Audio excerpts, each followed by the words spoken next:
नमस्कार। आज हम लोग देवता पाबूजी के बारे में चर्चा करेंगे। तो देखो, पाबूजी मारवाड़ के जो राव आसनाथ के पुत्र थे और धांधल जी राठौड़ के छोटे पुत्र थे। कौन? पाबूजी। पाबूजी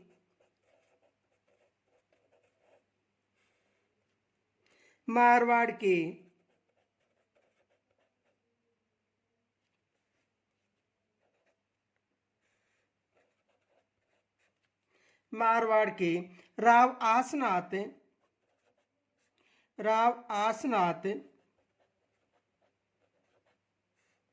के पुत्र थे।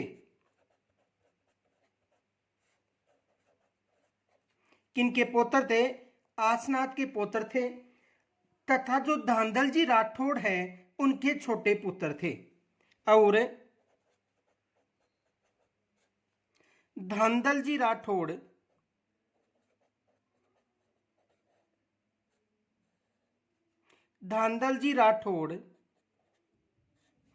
के छोटे पुत्र थे।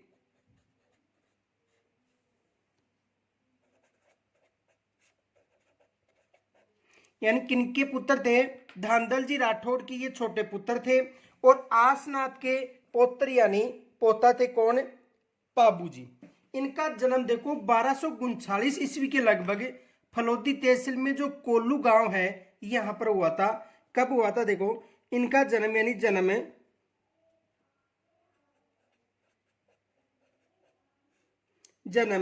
1239 ईस्वी में 1239 ईस्वी के लगभग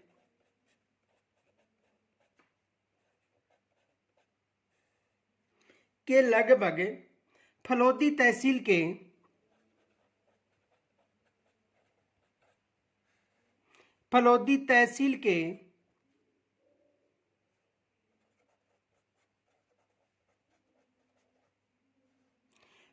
कोल्लू गांव में हुआ था।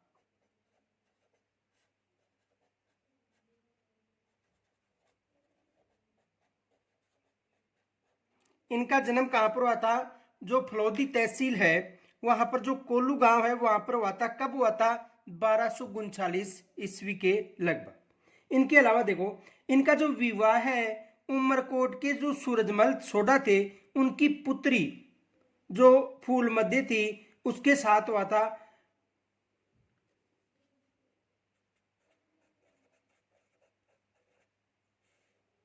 विवाह देखो, उमरकोट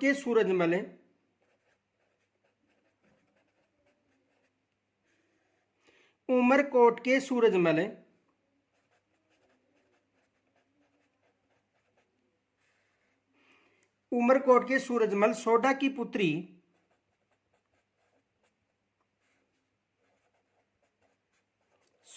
पुत्री फुलमदे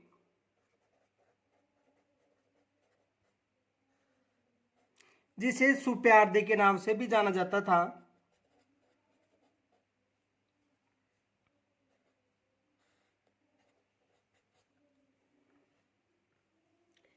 से हुआ था। यानी इनका जो विवाह था वो कहां पर हुआ था? उमरकोट। और पुत्री किसकी थी?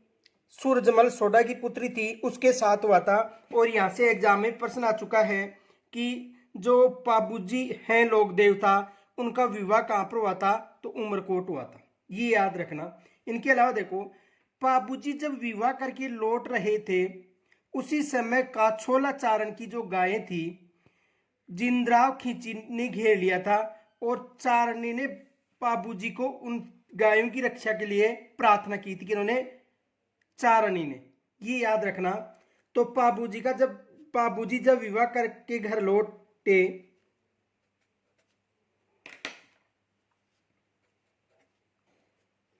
पाबूजी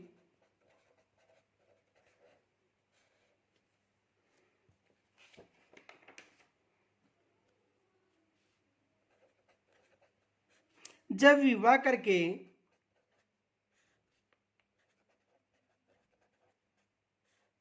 घर लौटे उसी समय काछोला चारणों को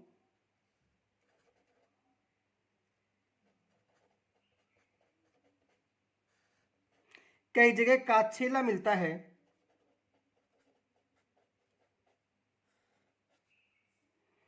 चारण की गायों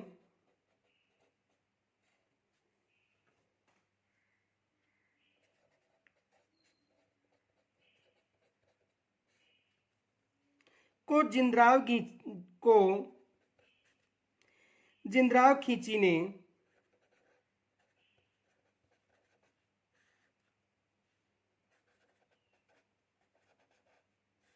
जिंद्राव खींची ने घेर लिया।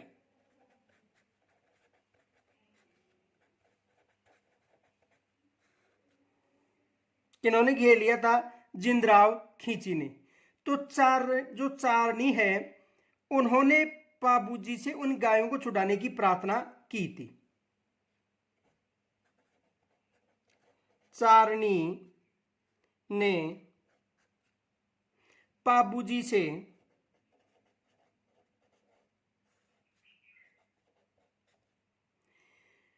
उनकी गायों को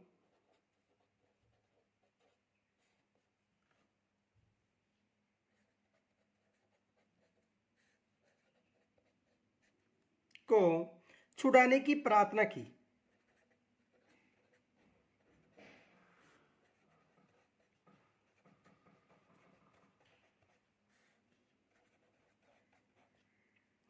और जिंद्राव से युद्ध करते समय 1236 में इनकी वीरगति हो गई थी। जब ये गायें छुड़ा रहे थे उस समय इनकी वीरगति हो गई थी। तो देखो,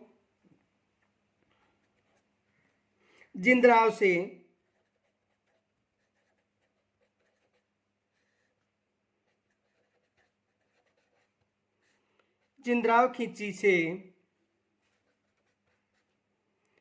युद्ध करते हुए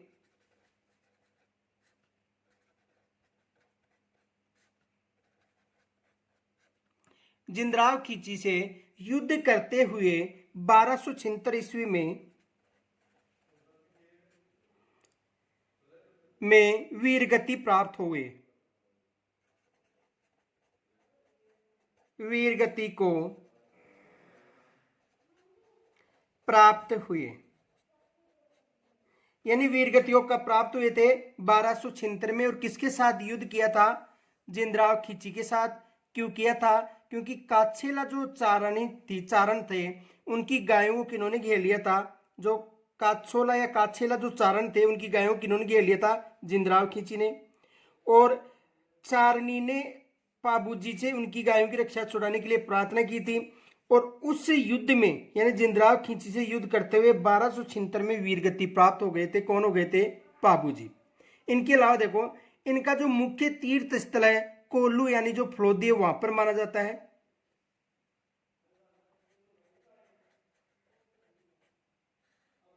मुख्य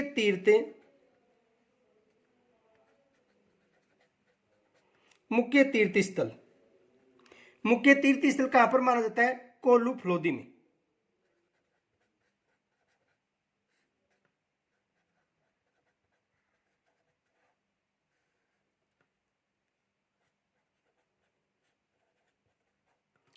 मुख्य तीर्थ स्थल कहां पर माना जाता है? कोल्लू फलोदी में मुख्य तीर्थ स्थल माना जाता है। इनके अलावा देखो, इनका जो प्रतीक चिन्ह है भाला लिए अश्वारोही है।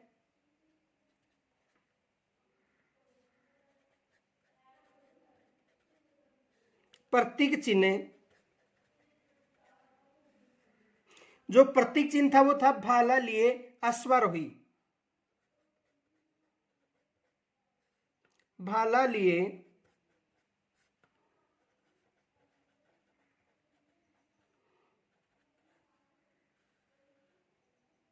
अश्वारोही, ये मुख्य प्रतीक चिन्ह था।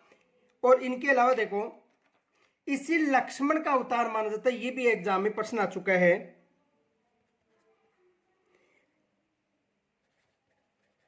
इन्हें लक्ष्मण का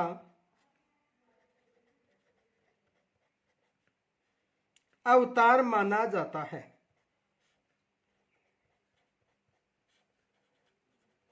ये एग्जाम में प्रश्न आ चुका है कि किस लोक देवता को लक्ष्मण का अवतार माना जाता है, तो पाबू जी को लक्ष्मण का अवतार माना जाता है। ये याद रखना, किसका अवतार माना जाता है? लक्ष्मण का अवतार। आगे देखो,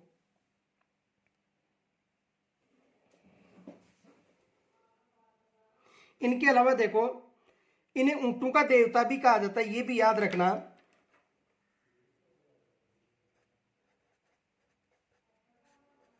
ऊंटों का देवता या ऊंटों का लोक देवता,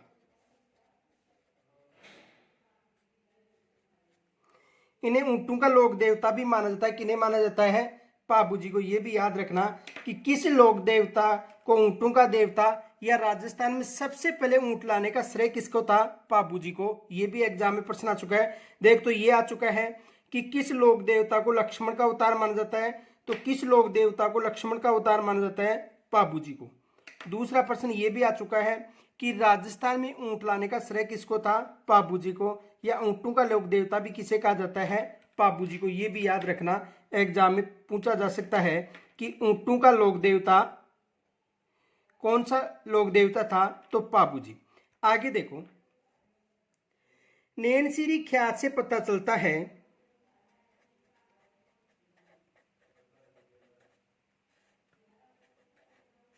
नैनसिरी ख्यात से पता चलता है, किससे पता चलता है? नैनसिरी ख्यात से पता चलता है कि पाबूजी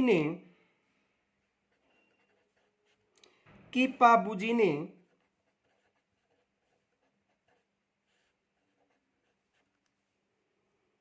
मलेच्छ समझी जाने वाली थोरी जाति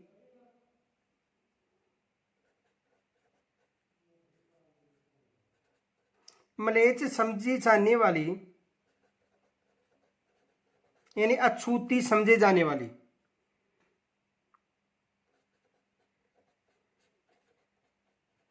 यानी अछूत यानी मलेच्छ का मतलब अछूत समझी जाने वाली थोरी जाति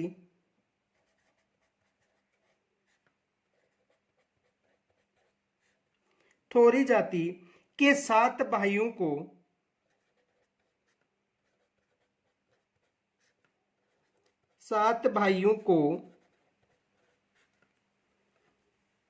ने केवल आसरा दिया था,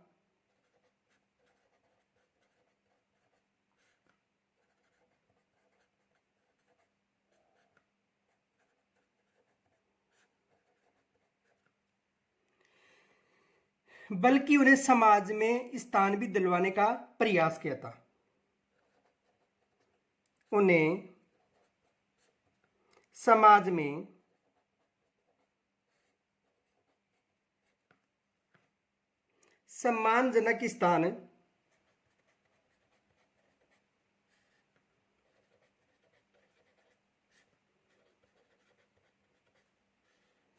सम्मानजनक स्थान दिलवाने का प्रयास किया।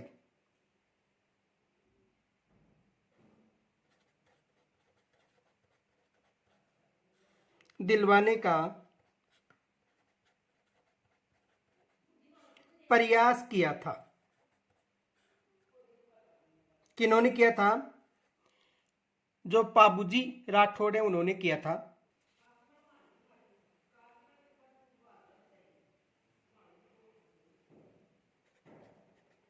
पाबूजी के प्रमुख अनुयायी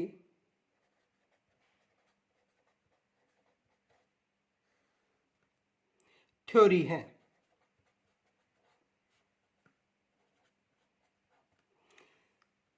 जो पाबूजीरी फड़े और पाबूजीरा पावड़ा गाकर पाबूजी का संदेश घर घर पहुंचाते हैं, जो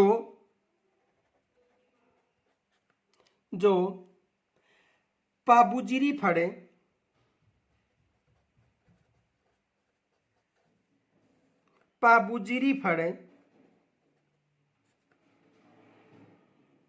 और पाबूजीरा पावड़ा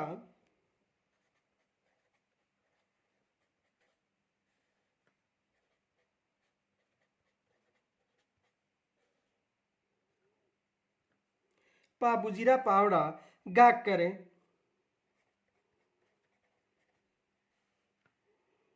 पाबूजी का संदेश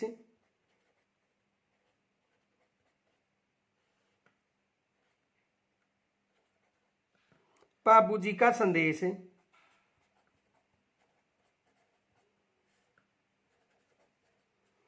घर घर पहुंचाते हैं।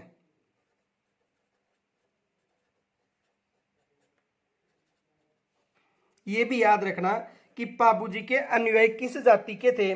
तो जो पाबूजी थे उनके जो अनुयायी थे वो किस जाति से थे, यानी थोरी जाति से थे। और ये पाबूजी के जो पावड़ी और पाबूजी की जो फड़ है वो गा गा कर संदेश कहाँ पर पहुंचाते थे, हर घर। इनके अलावा देखो आगे, घोड़ी का नाम था केसरी कालमी। घोड़ी का नाम क्या था? केसर कालमी।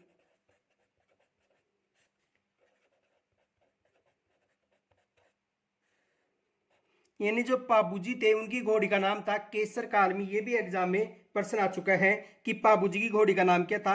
केसर कालमी। इनके अलावा देखो नैन्सी और मोहन जो मोड़जी आसिया है, उन्होंने कहा था कि बाड़मेर से 8 कोस आगे जो खारी खाबड़ के जूना नामक ग्राम में एक अप्सरा के गर्भ से इनका जन्म हुआ था। किनका? पाबूजी का। किनका मानना है? नैन्सी और मोड़जी आसिया, यानी मोहनोत नैन्सी, नैन्सी और मोड़जी आसिया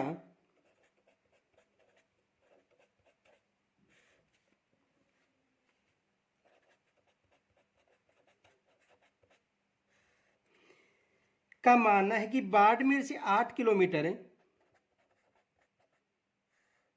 बाड़मेर से 8 कोस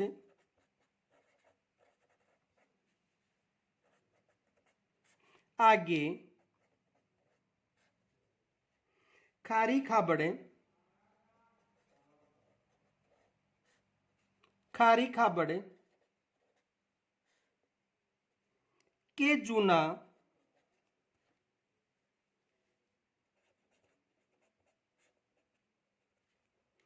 नामक ग्राम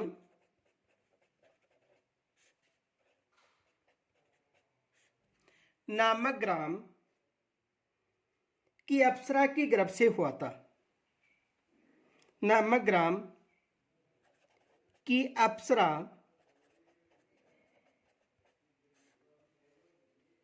के गर्भ से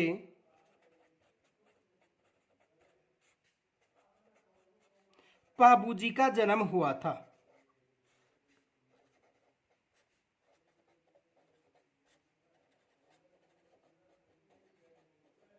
किनका मानना है? देखो मोहनोतेनसी और मोड़जियासिया हैं, उनका मानना है कि बाड़मेर से 8 कोस आगे जो खारी खाबड़ के एक जूना नामक ग्राम की एक अप्सरा थी, उसके गर्भ से किनका जन्म हुआ था? पाबूजी का।